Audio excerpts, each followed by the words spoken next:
তাই আমিও দেখছি। দেখুন, আপনার জমানে আপনি চলে যান, কিন্তু আমি আপনার সঙ্গে যেতে পারবো না। বাস। ঝামেলা নাই? না, কোনো ঝামেলা নেই।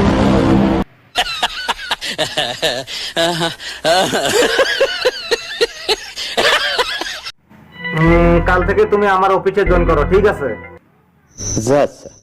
এই, আহারে, চোখের পানিতে বোকটা বাইসা যায়। মুখ সামলে কথা বল। আমার এই মনটা গরম হওয়ার আগে তুই এখান থেকে চলে যা। তুই আমারে চেনস না।